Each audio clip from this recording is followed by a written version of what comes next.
Everybody, welcome to Space Center Houston. Good to see you all. Great crowd. Welcome to this group from India.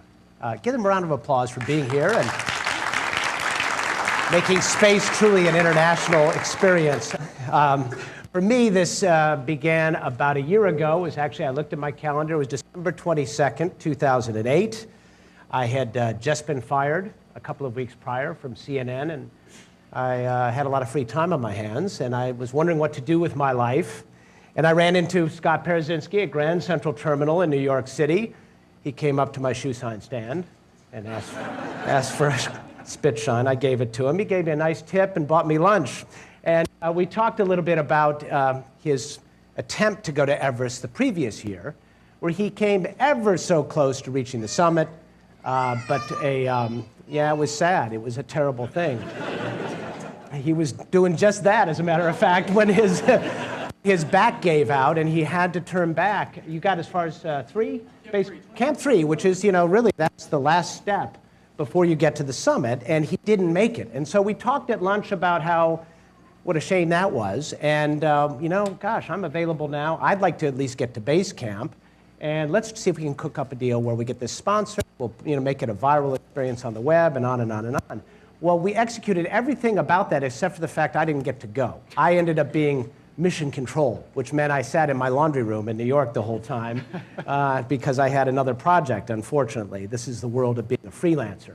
And this project taught me a little bit about freelancing. It's an emphasis on free, but that's another story. We did, in fact, experience a great response on the web, literally millions and millions of impressions, images, on some of these video chats we did, the blogging. The entire experience was really shared by the world in ways that you couldn't possibly have shared an Everest summit even just a few years ago. May 20th, 2009, Scott did it. Second time was a charm. Got up early to beat the rush because, anybody who's seen Into Thin Air, you want to get up there before the rush hour, so to speak, on Everest. He summited, and it was a great experience, and it turns out that there was a little special something that he was carrying with him besides his desire to get there, and that was these tiny little moon rocks, which Neil Armstrong picked up on the moon on July 20th, 1969. So that was kind of cool to have the moon rocks and Everest, and he picked up a rock, and thus was hatched this whole idea: where should these rocks be? Of course they should be at the International Space Station. And why not in the Tranquility module? And why not in the cupola, which has the best view of Earth? What a good place for this all to be. And so we have not just the person who carried the moon rock and picked up the Everest rock, but we have the courier here. He's an astronaut. He's a shuttle commander. He is a Marine colonel. And we're still going to give him the rocks in spite of all that. George Zamka, they call him Zambo, is going to lead the next mission. They're in the final stages of their training. Their time is very precious, so we're glad to have him here to receive the rocks, take them up to the space station, where what better place for them to live and be. So without further ado, I want to introduce my friend Scott Parazynski, who will do the handoff, and we're going to hear a little bit about his adventure as well. Give him a round of applause. Hey, thanks, Miles. Appreciate it. Yeah. Thank you very much. It's a thrill to have all of you here, especially the Space School from India. It's a thrill to have you as part of this. And the folks that are watching on the web and later this afternoon on NASA TV, welcome. I'd like to start off by acknowledging my voice-actuated mouse, Miles O'Brien. Here he is here. As seen from his laundry room. Miles doesn't get out very much. When we proposed this idea, hatched this plan, Miles' wife, Sandy, said, no, you're not going. You're going to pay the bills, and I'm going to lock you in the laundry room until these guys get back. So unfortunately, Miles wasn't able to join us for the expedition in Nepal, but he was a huge support for the science, technology, engineering, and math outreach that we did, as well as to teachers and just the general public around the world during our expedition. So it really meant a lot to me to have you there, Miles. And thanks. It was really funny. One day, Miles was all chipper, and he had a little bit different backdrop. Turns out he was at the Econo Lodge in Cleveland, and Sandy had let him out for the day, but that was the only excitement that he had, I think, during It was an the whole 2 upgrade. month. You could call that an upgrade for the laundry room. Yeah, yeah, exactly. My other friend here is Mr. Keith Cowing. You may recognize the name from spaceref.com and nasawatch.com. Where is Keith? Stand up. There. Go ahead, stand up, Keith. Oh, sorry. Sorry, you're bad. Now, that might have come off as a little bit of a mean-spirited jab, but there's a story behind it. Unfortunately, the brunt of the joke is me. But right before our summit push, we dropped down to low altitude, to 13,000 feet, a little village called Feriche, to get hydrated, to get some solid meals, to rest and recover. And you may not know this, but the Sherpa people are a little bit shorter than me in general. I'm kind of a big goon. And so the door jambs are right at 6 feet. And I repeatedly whacked my head on the door. And Keith gleefully enjoyed that every time I did it. But Keith is an amazing guy. He's a huge advocate for the human and robotic exploration of space. He also is a member of the Challenger Center for Space Science Education Board, along with Miles and myself. And this is an organization that has 47 learning centers around the country that encourage kids to pursue math and science and careers in technology, and really excite kids through the adventure of a mission, either to the moon or a comet or Mars or places beyond. So we feel very, very strongly that this is a wonderful organization and encourage you to find out more about it. Keith is also, as you may have read on his websites, a little bit thorny on occasion, if we could have the next slide. But I've found kind of his kryptonite. Keith is deadly afraid of yaks. So this is the closest I could ever get him to approach a yak. This yak was as docile as you'll ever meet. You could pull his tail, jump on his back, whatever, but this is as close as I could get him to take a photograph with a yak. But unfortunately, it is true. But why are we here today? Let me explain my motivation for this. I consider myself to have lived an incredibly charmed life. I don't know why. I don't feel especially worthy of such good fortune, but I was born in this great country of ours, and I grew up in the shadows of many heroes: John Glenn, Jacques Cousteau, Neil Armstrong, and Buzz Aldrin, Mike Collins, and then Sir Edmund Hillary and Tenzing Norgay Sherpa. And these were folks that I really looked up to as a kid, and here I am at age 5 with high aspirations even then. But it really is great to be able to grow up in a country where you can basically walk in the paths of these types of people. Neil and Sir Edmund Hillary in particular were huge inspirations to me. I read all about their exploits. And one thing that I learned is that they grew to become close friends later in life.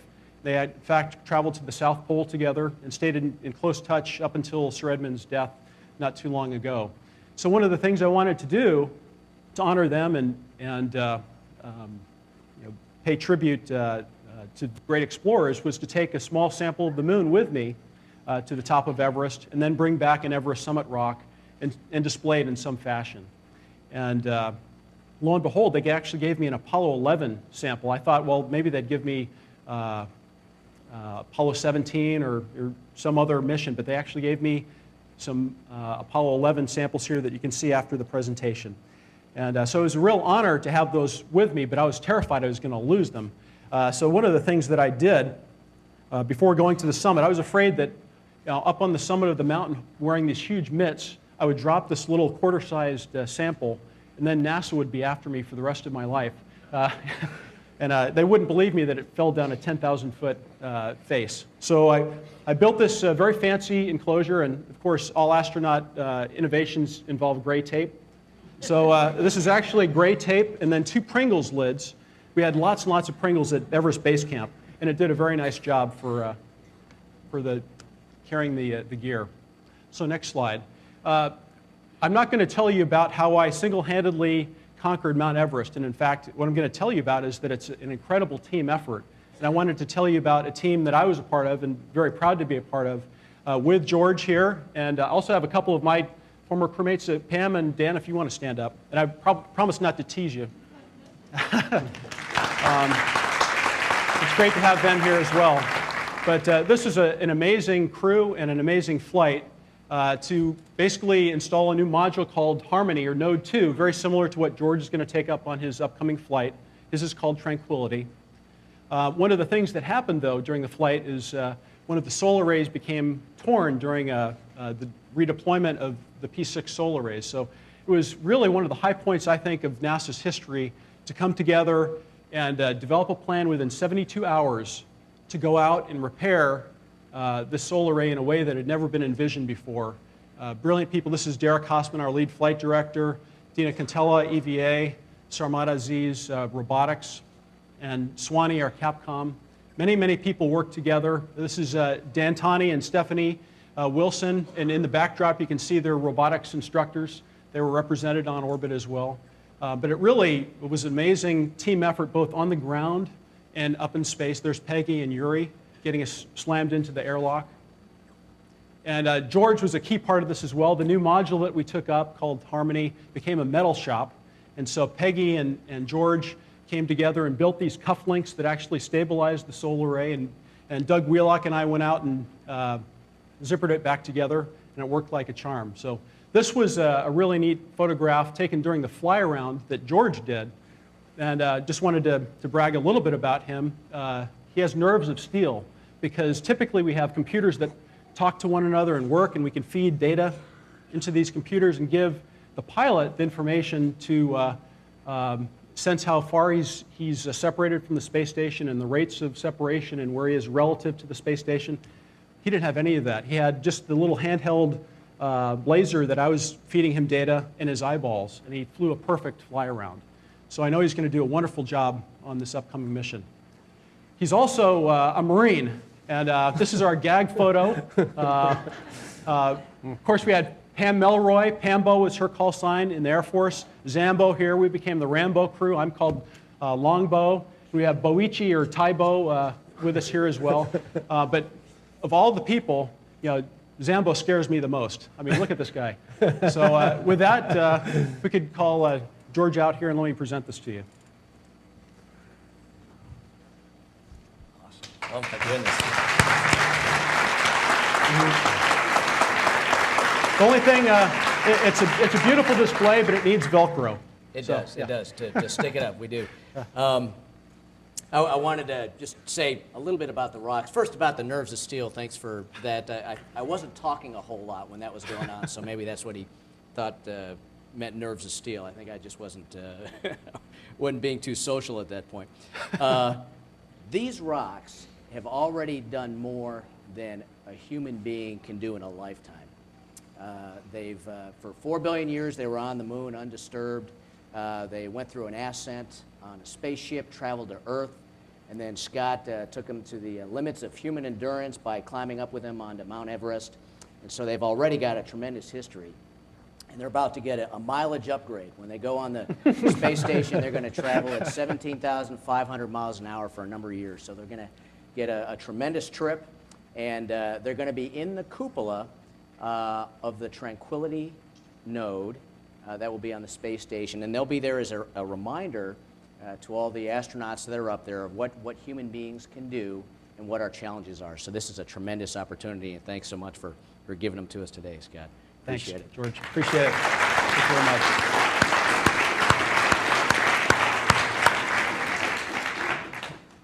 So this is actually the fancy enclosure that I showed you, and the lunar samples as seen from base camp. And what I'm going to do is actually very quickly, because we don't have a lot of time together, take you through 2 seasons on Everest. A season takes about 2 months. So this is a large commitment of time. My first expedition was in 2008, and it was tongue-in-cheek, but we called it the free. Can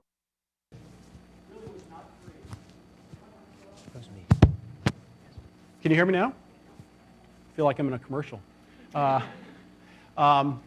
It was more like a home equity loan Everest expedition when it all came down to pass. But we called it the free Everest expedition because the Chinese had closed off the north side of the mountain to all expeditions. It was the year of the Olympics, and they wanted to have a torch relay up to the top.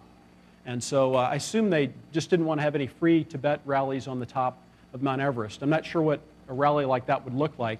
A bunch of guys in oxygen masks huffing and puffing. So it would have been very short at least. But we were impacted pretty substantially on this season because of their actions. But in any event, we were able to mount an expedition. This is my team from 2008. On the left is Adam Janikowski, who I'd climbed Denali with in Alaska.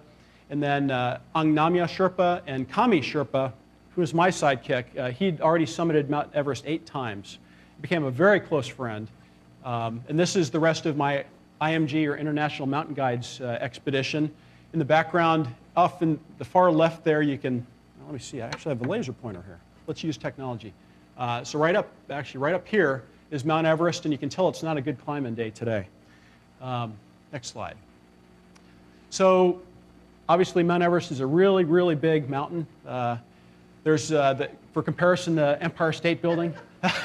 Just a joke, but it's basically 5 miles tall, 29,029 feet.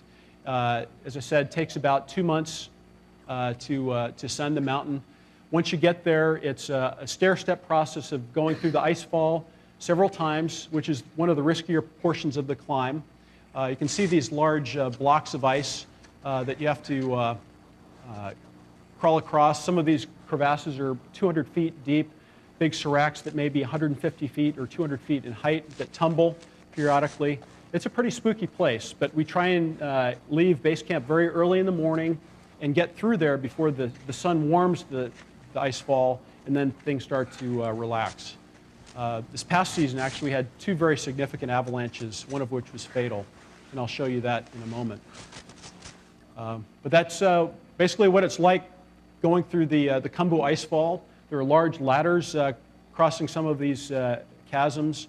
And of course, you're wearing lots and lots of gear. The boots that I'm wearing, you see here, are rated to -60. And in fact, if you have time after this, if you go over to the gallery, you can actually see the down suit and the oxygen mask and the crampons and the boots that I wore on the expedition. It's a pretty neat display. This is my friend Appa Sherpa, and he now holds the world record for summits of Everest 18 times to the top. Superhuman athlete. We always kind of joke that the Sherpas have 3 lungs and 2 hearts. You know, they have a genetic advantage. They're born at 12 to 13,000 feet above sea level, live their entire lives there, and just are phenomenal at altitude. So this is the high point that I achieved on my 2008 expedition. Out my tent fly here, you can actually see the 6th highest mountain in the world. It's only a little bit higher than where I am right now. This is up the Lhotse face, 24,500 feet. And this is where I developed excruciating back pain. And I'm talking about, I could not last for 30 seconds without having to shift and to try and reorient myself. And this is a self-portrait that I took the night before I was supposed to go to the summit. And it's tough for me to even look at this picture. If you know me, you might be able to see the pain in my face. My eyes are kind of bloodshot, and this is just really a scary moment for me. Not only because I don't know what's going on with my body, but I've dreamt my whole life of going from here to the top of Everest. And the next morning, I wasn't sure I'd be able to do it. So this is the sunset that evening, looking down the western Coombe, and hoping that the next morning I would feel better. Unfortunately, I did not. You can see me here in the lower right-hand quadrant here, and I'm just trying to stretch and do whatever I can to loosen up. I had to have my buddies put on my crampons for me. This is me waiting to have my oxygen cylinder put in my backpack so that I could try and struggle up the mountain. And I took actually, if you could go back, Miles, just one. I wanted to see if I could do it, so I saddled up and took a few paces up the mountain, and then I realized that if I did go up, not only would I jeopardize my own health, but I might place my teammates into a rescue situation, and I would also jeopardize their chances of success. So this is a gut-wrenching moment, but I had to do the right thing, and this is the point that I turned around.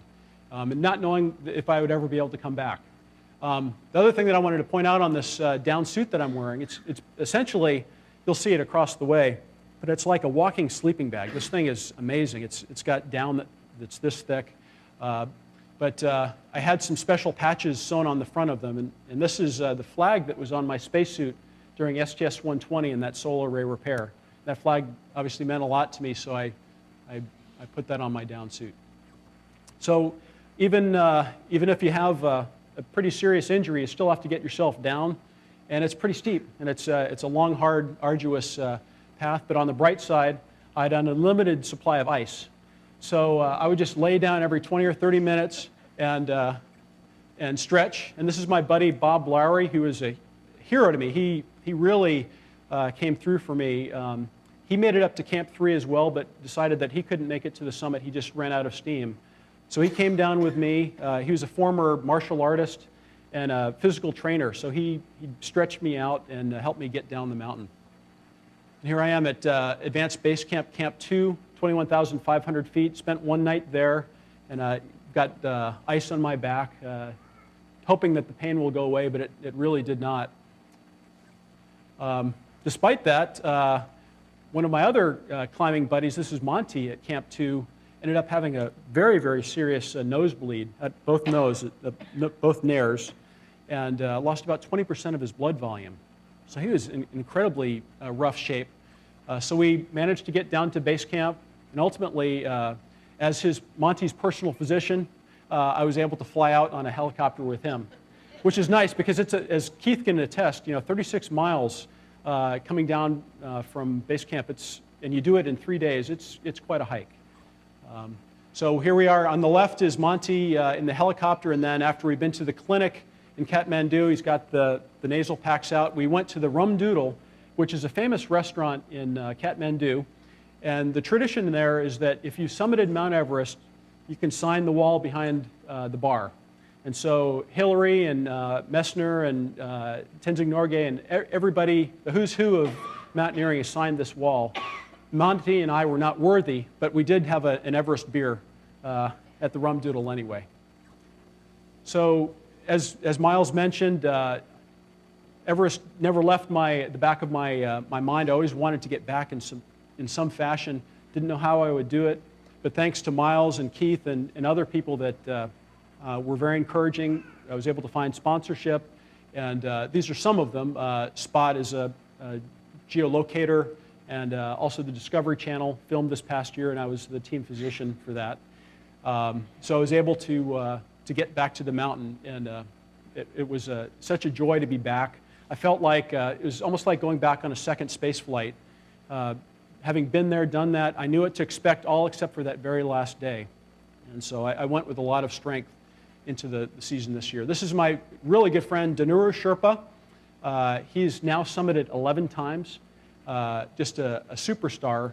The climbing Sherpas in Nepal are like rock stars. They really are super athletes, and it was really an amazing experience to get to know them very well. Very quickly, I'll take you up the mountain. Our base camp is here at about 17,500 feet above sea level. It takes 3 to 4 hours to get up to Camp 1 once you're really, really fit, and you can do it quickly. Camp 1 is at about 19,000 and change. And then it's about a 5-mile hoof up this canyon. It's called the Western Coombe.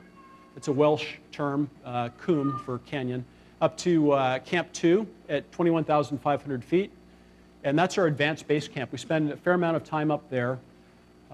So we'll take a trip up to Camp 2, spend a few nights, come back to base camp, recover for a few days, then repeat. And then you end up at Camp 3, spend a night or two up there, up the very steep Lhotse face.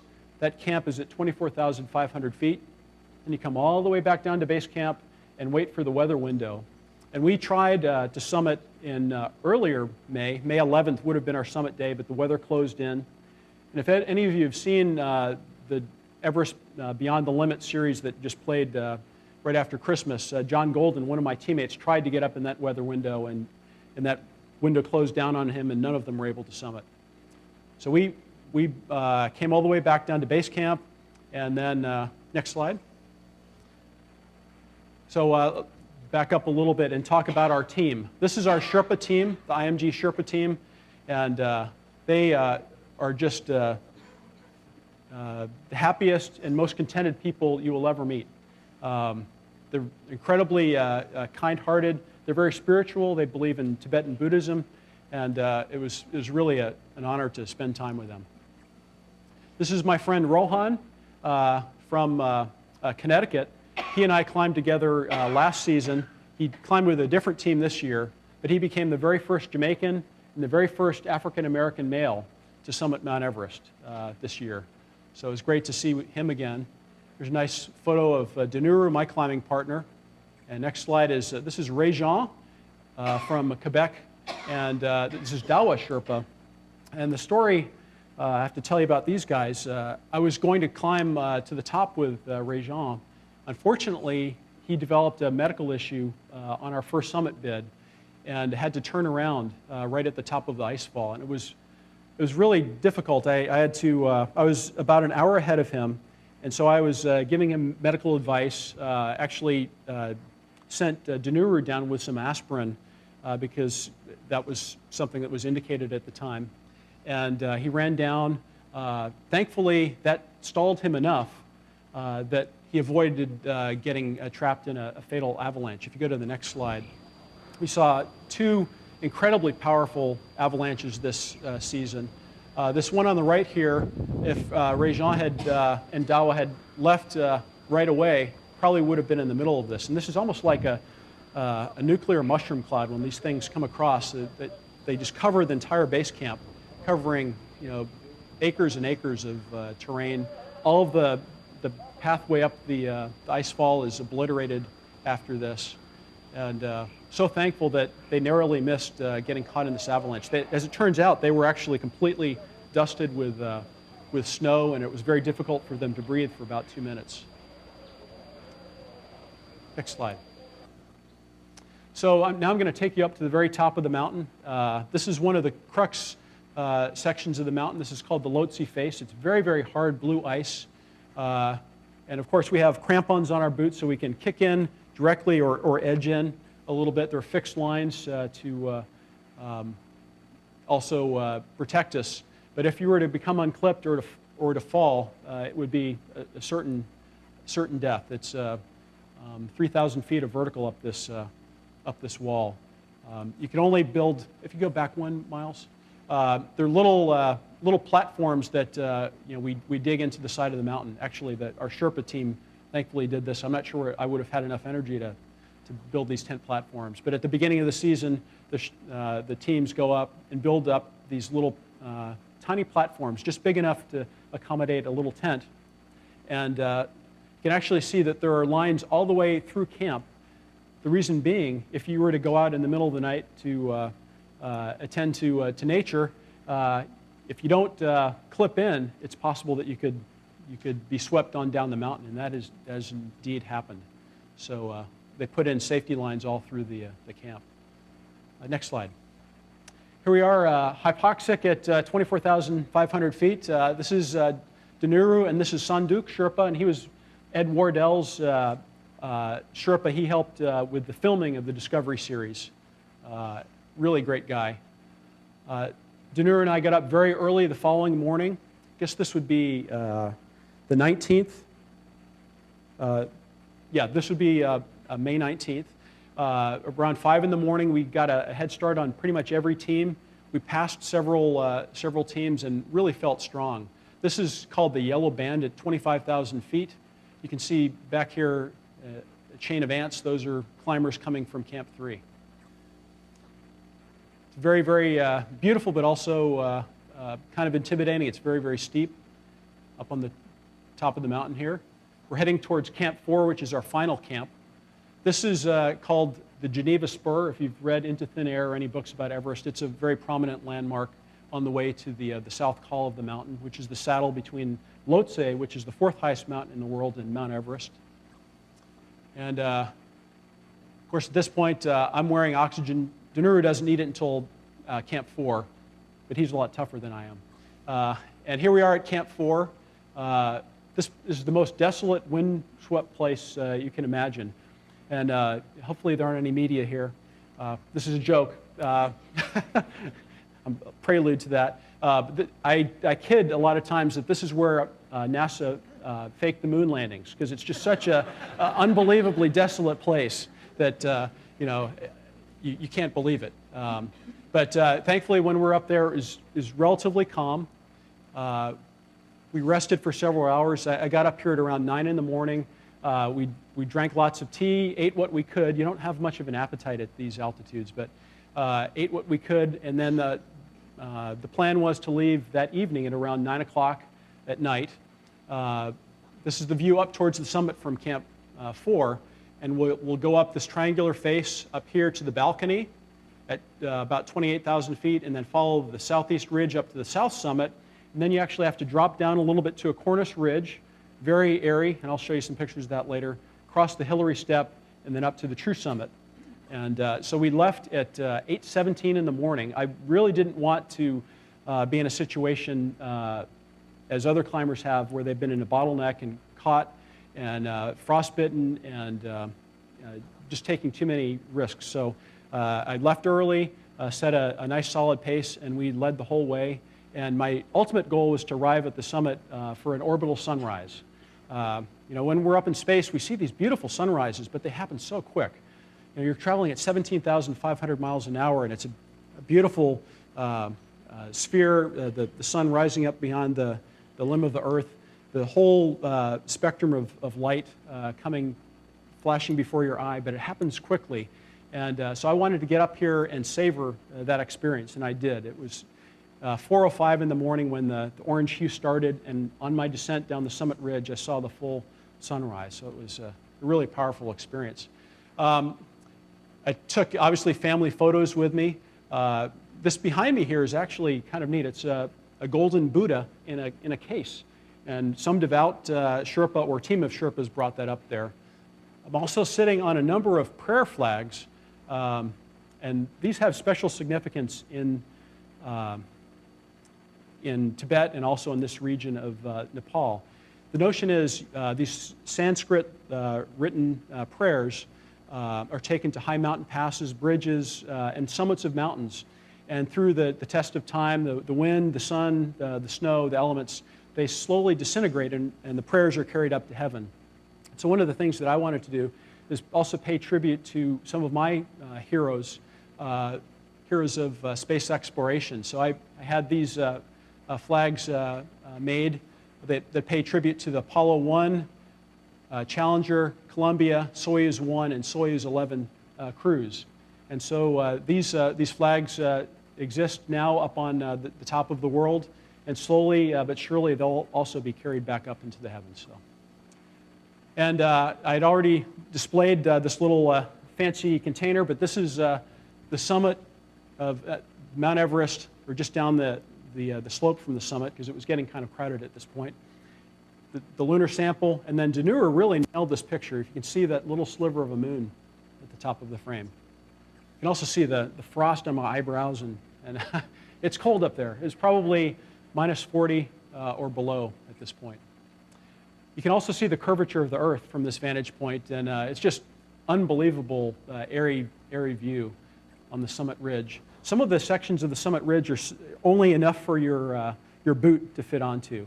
And it's perhaps morbid climber humor, but the joke is if you're going to fall at this point, you want to fall to the left, not to the right, because if you fall to the right, you're going to fall 8,000 feet straight down. If you fall to the left, it's 10,000 feet straight down, so you live longer.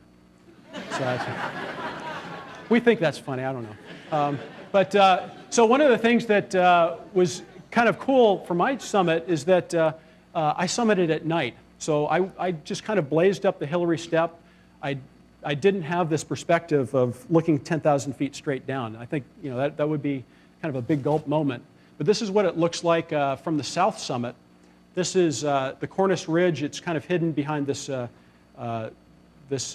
point here, but you drop down about 50 or 60 feet, across the Cornice Ridge here, and then the crux is right up here. It's about 60 feet of serious climbing with lots and lots of views, I guess you would say.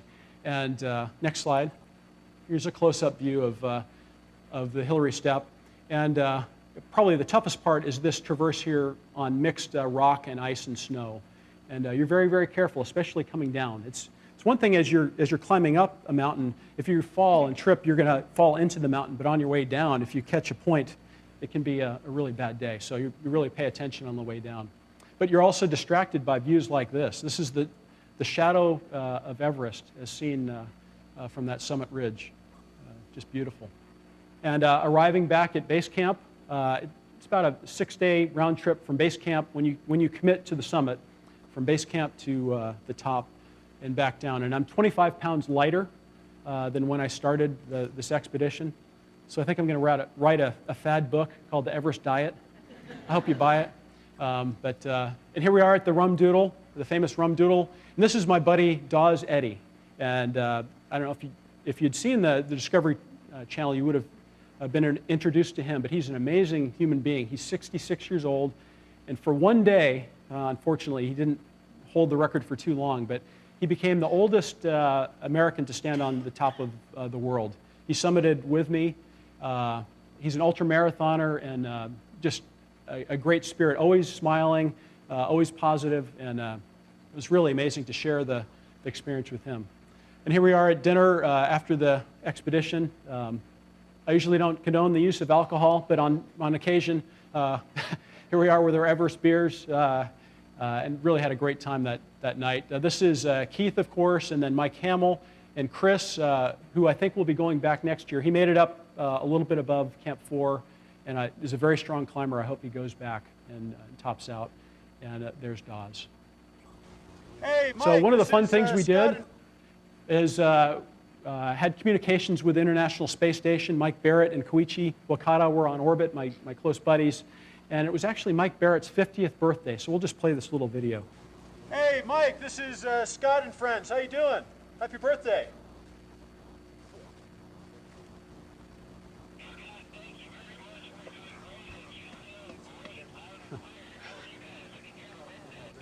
Oh, I really struggled to figure out something to get you, a guy that has everything in the world, for his birthday, for his 50th birthday.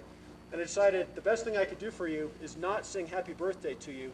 Instead, I've enlisted the support of Danuru and his singing Sherpas. And they're going to sing happy birthday to you in the Sherpa language. So hit it, boys. Oh,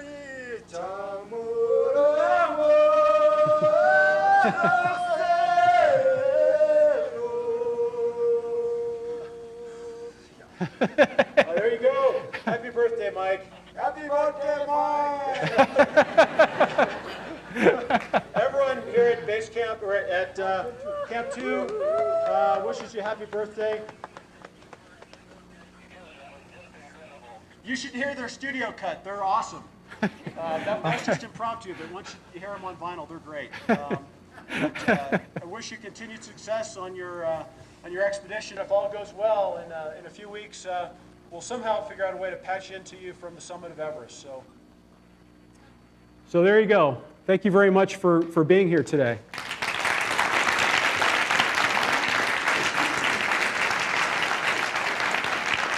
So I think we have time for a few questions. Miles, you want to? Yeah. I mean, I didn't mention it at the beginning, but if you have any questions for Scott or Keith or myself about the project or about, he's got a lot of things he could talk about we can't talk about, like being in space and summiting Everest. But if you have any questions about what he did and how he did it, yeah, go ahead.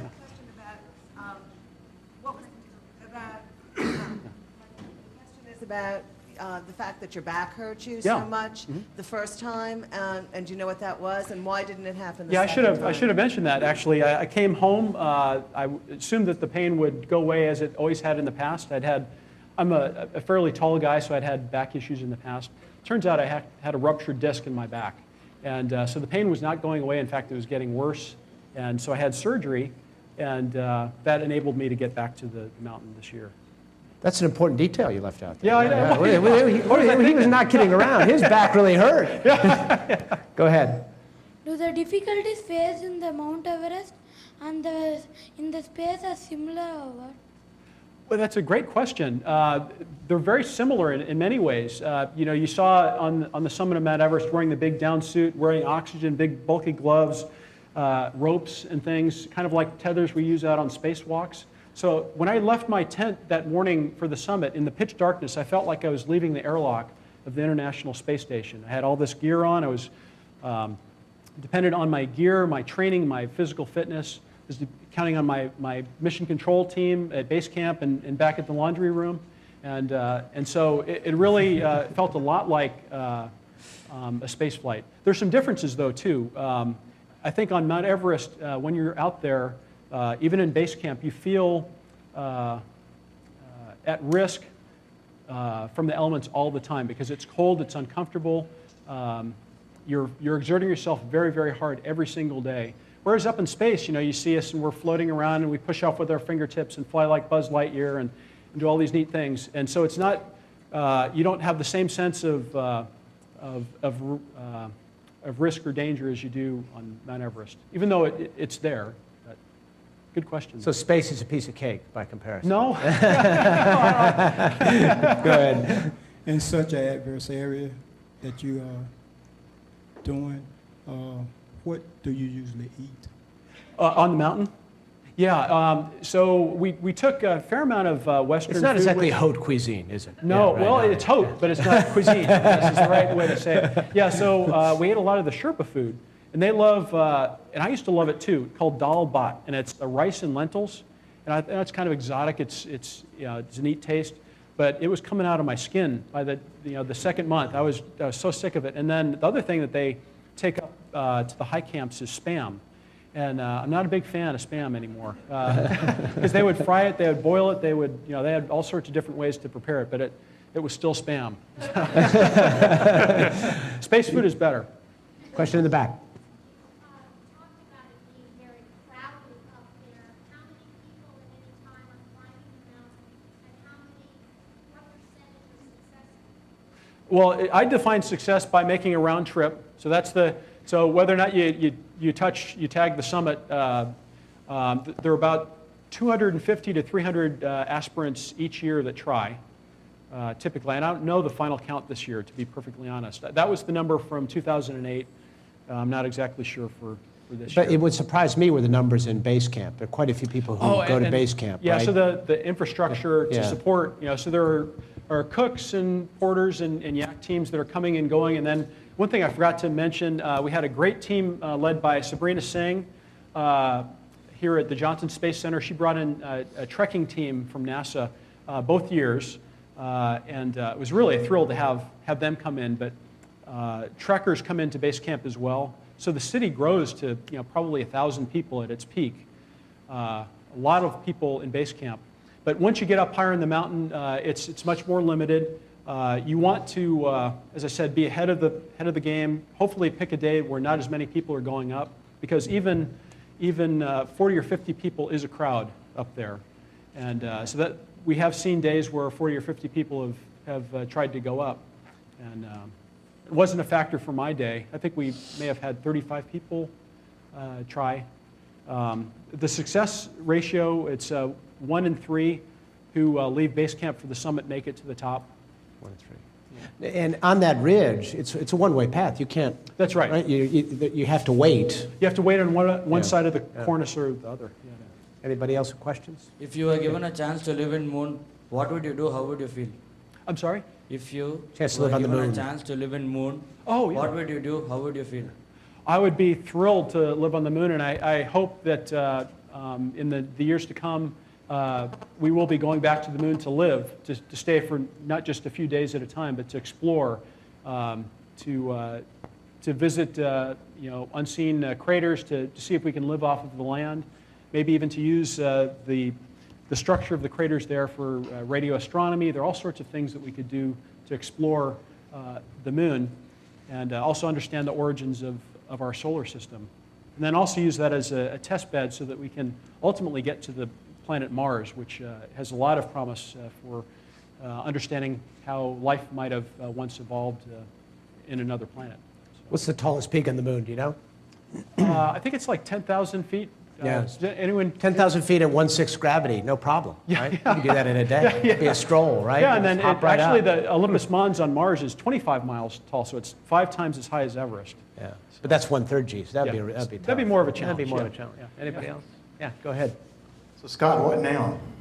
Life is very exciting. I have this actual event is sort of the final chapter in my my Everest expedition, sharing it with Miles and Keith and all of you, and handing the rocks back to NASA into George's care. But I have there are other mountains to climb, other exciting adventures out there.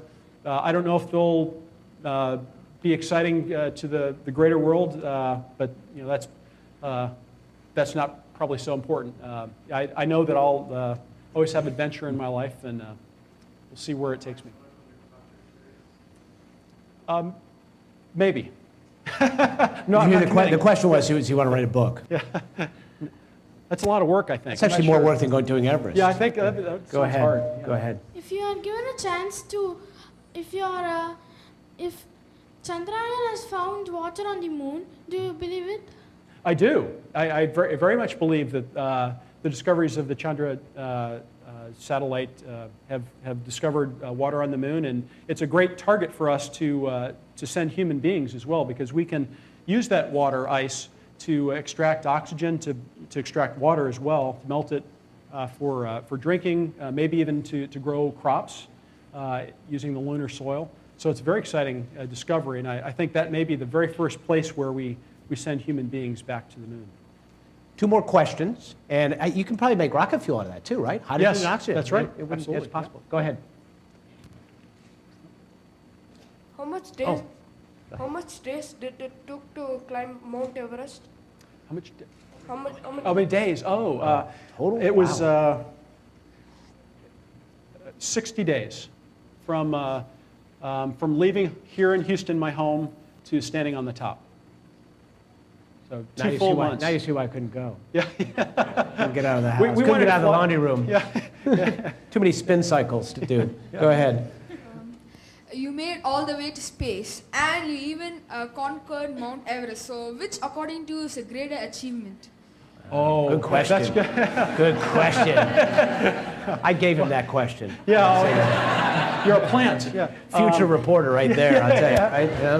That's a great question. They're very different. You know, I wouldn't trade either experience for the world. They're very, very different. I'm very, like I said, very proud to have been able to follow my dreams and to get to space and then onto the top of Mount Everest. They were both very different, though. But there are experiences that will always stay with me, for sure. I think you waffled on that one. I did. That was an official waffle. Yeah. All right. I think is that about as much time as we have? Turn off his microphone, will you? Yeah. Listen, thank you very much for joining us here. It was great to see you all, especially this group from India. Thank you for being here. Give them a round of applause, and we wish you well. Congratulations on your space. I think, are we giving each other feedback? Get away from me. Get away. I think it's the microphones. Yeah. We used to be friends. Yeah, no. Take your wireless and get out of here. Thanks for dinner last night. Appreciate that. But get out of here. All right, so what we're going to do now, thank you to everybody who's here. George, you're still here? I thought you had to go to training. He's got to get back to training, but we want to thank him for coming and receiving the plaque. It's going to be really cool to see that in space. We also have, we want to get some pictures out by the spacesuit area. Is that right? Yes. And there'll be an opportunity there for reporters to ask questions and do that. That's immediately, out to the right? Which way? Across the hall. Across the hall. You sort of IMAX, can't miss it. So meet us out there. We're going to be here for a little bit. I think George has to go pretty quickly, right? But you're going to be able to join us for a little bit of that. And so you can sort of shake everybody's hand and do all that. But thanks again for being here. It was a great experience for me, even though I never left the laundry room. It really had a lot of fun. And maybe one day I'll get a chance to go there. But in the meantime, I'll be doing my spin cycle. Thanks for being with us. Thanks, Mike. Good job.